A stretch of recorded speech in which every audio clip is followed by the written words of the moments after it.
Thanks, Chloe. Looking forward to those two visits. Those are always great events. I can remember doing those events as a player here before we played in Atlanta. So I know our players will be looking forward to it as well. Our guys are good to go and ready to move on to Georgia Tech. I know they're excited for this week of practice. It's kind of a different schedule for us with Thanksgiving being involved, and a lot of the guys get to go home that live, within a close enough radius to share time with their family for Thanksgiving, and then return here and then travel over to Atlanta as a team as we prepare for Georgia Tech. So with that, I'll open it up. Kirby, I know there were weather issues in the first half this past week, and then the week before, Auburn's got a really good defense. But if you look at Jake's last 3 games, he's always been so accurate, but he's gone 3 straight where he hadn't completed 50%. Is there any common thread, or is each thing just kind of an isolated issue as far as game by game? It's hard to put a finger on it. Auburn, they play really tight coverage. There's no real easy throws. I thought these guys, who just play Texas A&M, their pass efficiency defense is really stellar. They do some good things defensively. Their coordinator was a better name. He's done some really good things. So it makes it tough at times, but at times you got to hit the open guy. I think Jake would be the first to tell you that. We missed a couple and made a couple. So there's no easy throws. When you start looking at it, there's not like there's a gimme here or there. You try to get high percentage throws, and we had a couple of those to the back in the flat, to Charlie, and to the swing passes. But we got to do a better job helping him out, and he's got to do a better job hitting the ones when they're open.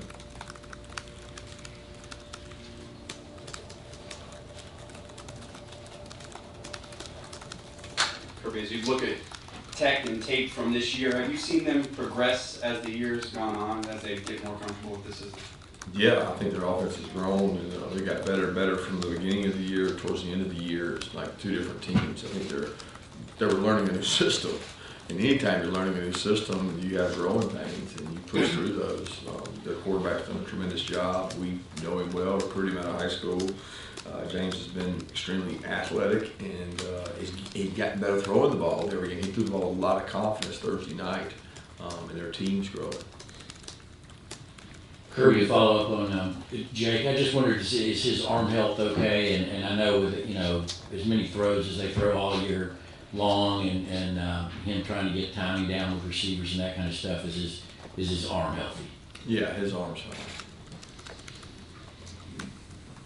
What's different preparing for Georgia Tech without the triple option? I mean, I know it was kind of a all-consuming thing for this week usually. Yeah, they still have a lot of elements of the option. So obviously, when I say a lot, I don't mean as much as what they had previously, because they were all in when they were triple option. They have elements of the triple. They still, you can't just flip it over and just go completely to a non, that's what your roster's made of. So they have dive, pitch keys, they have reads, they have perimeter runs, inside runs.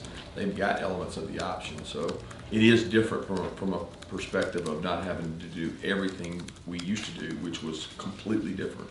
So where it was 100% different defense, it might be 50% difference now with some of the things they're doing.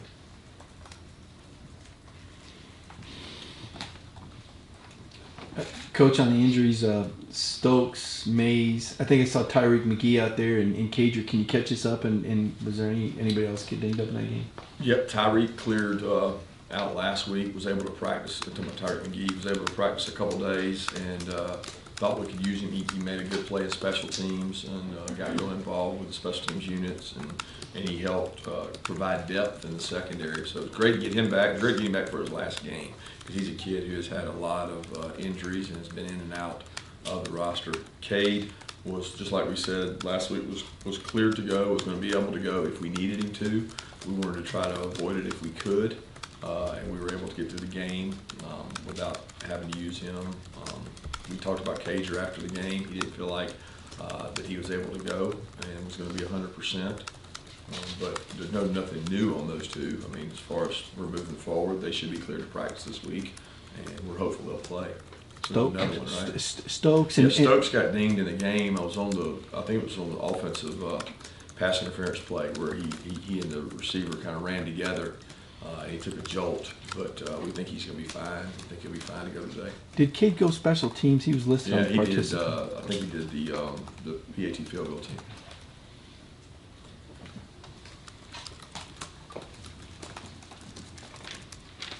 Kirby, I guess another tech preparation question, because when you were practicing and preparing for Paul Johnson, you take time out in the spring and in preseason camp and devote a couple of periods to the cut blocking. And how did that change this year? As far as what did you use that time that you used to spend on that, and how comfortable were you before you felt good implementing a plan for tech, given that there was so many unknowns at the start of the season with what they were going to do? Well, I don't know that it was unknown. I mean, Geoff hires an offensive coordinator, he has an offensive staff. You know what they do, so you try to plan based on that. You know, we get to watch. We have a person that scouts ahead. It's advanced scouting, so they watch teams that we're going to play, and we try to look down the road and say what's going to be really difficult, what's different. Not necessarily, though they got really good players. You look at teams and say, what is it based on that's so different they do that we can't handle? So we say, hey, Georgia Tech's got a very different offensive system than what we face week to week. Even now, they're different. So during the off week, we took some periods and worked on some different things they were doing. So it's never based on who you play in the future, what their record is. It's what they're doing offensively or defensively that's different than what you see. Kirby, statistically, this team compares a little bit to your last team at Alabama in terms of offense, defense ranks and such. Do you think there are similarities, and can that in 2019 be successful? I don't even remember that team in Alabama. I really don't. I mean, I was so consumed in, I guess you're talking about the year we played Clemson in the national title. Is that correct? In terms of it was a really good defense, offense was so-so. Yeah, like I said, it's hard for me to compare that because I didn't look at that team through the glasses of a head coach. I looked at that team through the glasses of a defensive coordinator where I was really focused on that. Obviously, this team has some really good traits. I don't know how they compare to that team. I can't even remember that team. I do know to be successful that we've got to play better in every facet of our team, special teams, defense, and offense. But certainly, we have to improve offensively the most in order to get where we want to go. Can you just talk about your relationship with Geoff and some of the other guys, Brent on that staff? I know it's probably somebody you're pretty close with. Yeah, Geoff and I have worked on the same staff at Alabama. I got a lot of respect for Geoff. He does got a ton of energy. He does a tremendous job. He leaves no stone unturned. He's looking for every competitive advantage he can get, whether it's through recruiting, whether it's through innovation, whether it's through scheme, whether it's through motivation. You know, he's a high energy guy, and Brent's the same way. Brent's a Georgia Tech guy. I mean, you know, he played there while I was playing here, and he and I have never been on staff together, but we've always crossed paths and been friends in recruiting. We go to the same schools as assistant coaches, and I see Brent in the off season a lot. So I have a lot of respect for those guys and the job they do. Curious, Georgia Tech's defensive line there, a little thin and dinged up. I'm curious how you see that matchup with your offensive line against their defensive front. Yeah, I mean, when you look across the board, they've got guys that play quite a bit of snaps. They rotate a lot of guys in there. They play a ton of players. Geoff's always done that. He had that philosophy when he was at Mississippi State, when he was at Florida. I think that helps build morale and self-worth within your team. You have more kids bought into the organization when they know they're going to get an opportunity to contribute. So they play a lot of guys, and they move, and they got athletic guys up there. So, I mean, we got to worry about ourselves more than we got to worry about Tech, and that's the case every week. You have to get better at you, and it's not really about the other team, and that's what we focus on, regardless of who we're playing. With you guys adding more marquee non-conference games going forward, do you wonder what kind of effect that sort of has on the significance of this game? With it being, you know, typically the big Power 5 non-conference game of the season. I don't worry about the impact. I mean, no, I think this is one of the most traditional rivalries in all of college football, and I don't know that our scheduling is going to change the fact that it's not going to move the proximity of their university and ours. I mean, We're always going to have interstate rivals, whether it's through recruiting, whether it's through recruiting students, really through anything. So I think the history and tradition is there that this game is always going to be a big factor. Kirby, you touched on that a little bit right there. I was going to ask you about just the rivalry with Georgia Tech. Where do you think it fits into the grand scheme of things and your memories of it? And also just wondering with Geoff there and kind of a change in system, do you find yourself running into Tech coaches and running into them on the recruiting trail a little bit more than you did when they were running a very specific system before? I'll answer the second one first. I don't know if I can remember the first one. The second one, we do run into them a lot. We ran into them before because nobody's not going to recruit in our state, let's be honest. I mean, there's good football players in our state. They probably recruited different type players in a lot of situations, like tight end. Obviously, they weren't recruiting a lot of tight ends during their last staff, and you can tell that Geoff and his staff have made that a priority through their transfers and through who they're recruiting. So you come across those guys much more. As far as the rivalry, I mean, it's always, I mean, when I came to school here as a player, it was one of the biggest rivalries there was. It was what you talked about as a freshman. It's what was ingrained in you to, you know, have the hate and build that up. I think because of the conferences and because of the importance of winning your conference, that may have diminished some in regards to over the time. But the game, the rivalry, is usually based on wins and losses and who's winning those games. Georgia has so many rivalries that you can't say one's more important than the other. You don't think it's important, then lose it, and then it'll be really important. And I know the importance of this game, and I know the significance it has to so many of our fans, especially the crowd that may be older, that traditionally Georgia Tech was a national powerhouse year in and year out. It means so much to them. Kirby, since we last saw you on Saturday, LSU clinched the West, so if you want to comment on that future matchup, you're more than welcome to. Also, what's the challenge of focusing this week, knowing you have a big game the week after? Well, the challenge is about the rivalry. So when you think about this game, records are thrown out, none of that matters. You know, they finished Thursday. This is a huge opportunity and stage for them. We acknowledge that. A lot of our kids will be playing in front of their home crowd, where they're from, their community, because of so many kids being from the Atlanta area. So that's the focus and that's the concentration. And our guys understand that. We've got a mature team, and we said the other day that the most important step is the next step. Georgia Tech is the next step. And they've got a football team that's peaking at the right time, played a really good game Thursday night. So we got to go out and play a good football game. Kirby, as you get later in the season, when you go through wear and tear of all this, is there anything extra y'all do as a team to help with injury prevention and rehabilitation? Yeah, I mean, we drive recovery home. Recovery is so critical to your soft tissue muscles, and part of recovery is rest. So we talk about sleep, making sure you get proper sleep, extra treatment. We've cut time out of practice, whether it's 5 minutes, 10 minutes, 15 minutes, that you hate doing as a coach, but you're trying to get return on investment and say, okay, you got to spend this time in the cold tub.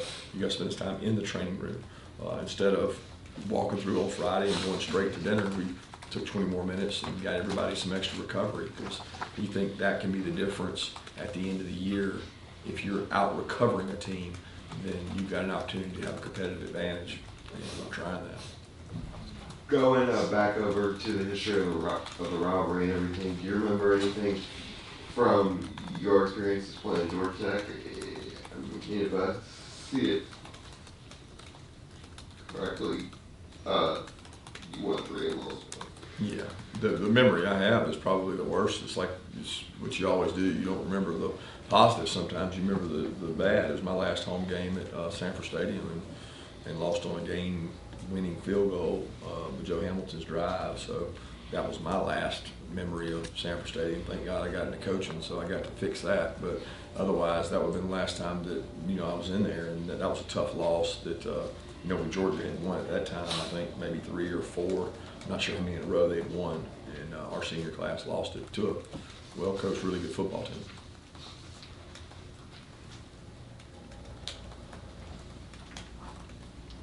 Coach, are you get a chance to enjoy Thanksgiving and what we do with family? Yeah, the actual Thanksgiving Day, I wouldn't say the week. The week is a work week for us, and it's a game week. So, Thursday we get to, finish a little bit earlier, move some things up. It makes for an awkward scheduling, but I say awkward because it's different than a normal game week. But it's not awkward for Thanksgiving. It's what everybody does, and your goal in high school football is to be playing on Thanksgiving, and your goal in college football is to be relevant and still have an importance to the game. And for our kids, I know they're fired up to get to see their families, but they like this game. It's an exciting game. Coach, you mentioned the recruiting trail some today. What is it that Sam Pittman does so well out there for you? It's Sam's personality. He kind of just oozes with confidence, and the offensive linemen really appreciate that. He's very genuine. You don't get a sales pitch. You get his natural, instinctive self. And a lot of you guys have seen his personality through social media, and that's really the same way he is with the kids. And the kids, the players, gravitate to that. And I think that's very, very natural for him, and he's done a tremendous job recruiting for us. Yeah, Kirby, it looks like this defense is one of the most statistically dominant in the league, and yet you're talking about the need for this is improvement. Where on defense do these guys need to get better this final week? Turnovers. We've got to force turnovers. We've got to be better in the red area. We've slipped in the red area the last couple of weeks. We don't sustain at the end of games, meaning we give up a pace drive or a rhythmic drive where somebody gets on rhythm, and we got to be able to stomp on people's throats when you get them down.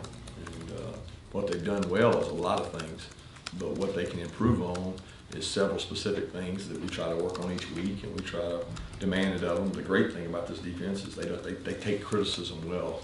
They handle criticism well. They realize that they want to be the best, and to be the best means you never arrive. So you have to keep driving to get better, and they've really accepted that. Kirby, noticed after the Auburn game, you talked about Travon and how you guys had to get him more involved and kind of wanted to challenge yourselves to do that. What did he do against Texas A&M? It seemed like he was on the field a lot more, especially on first and second down. How did you guys use him there? Yeah, we met as a staff and just felt like he was one of our best 20 football players, but we weren't getting the most out of him. And, I just forced upon them to say, hey, he's got to be on the field, so we're going to figure out a way. And some of that was dictated by what Texas A&M did. And he has a unique skill set. He's 270 pounds, and he's different than some of our other guys. So he's done a really good job. We're just trying to find ways to use his athleticism. So, when they're in open sets, it allows him to play a little more, and Texas A&M chose to do that some, so it helped us. I have two questions. One, can you just tell me what you've seen Jordan Mason, running back? And two, I understand what rivalry means to so many, but I'm curious if you are concerned that kids will look at the record and think, oh, this isn't as good as he was with place before. We don't need to pairs on or whatever. Is there concerns about that?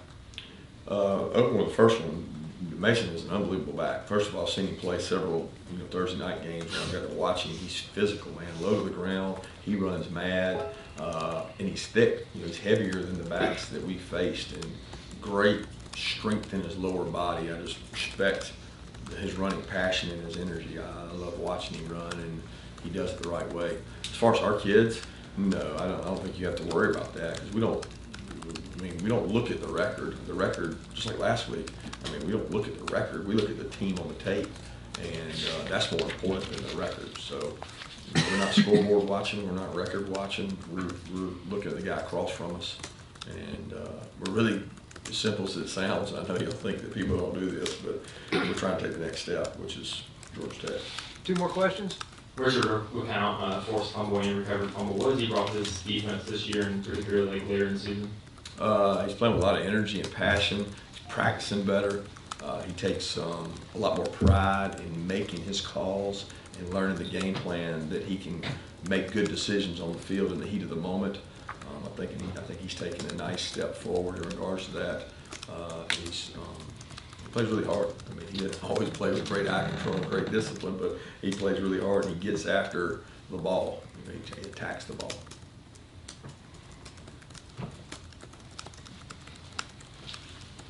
How encouraged are you by some of the returns you've had recently, and any rhyme or reason to them coming together at the same time? You know, kickoff return different than punt return. I mean, I think kickoff return, Brian's provided us a major spark. Wish we'd maybe done it earlier. He was the off guy for so long. He's such a good blocker, a good decision maker, that he's been good as the primary returner, and he's done a good job. It's not like all of a sudden he's gotten better. He just gotten opportunities. We don't get a lot of opportunities when the ball's kicked into the end zone. And then punt return, you know, I thought Dom took what was there and got what was there, but I thought our hold-up unit did a much better job the last 2 weeks of giving him opportunities to make plays. And we've still got to make more out of what we're getting. Thanks.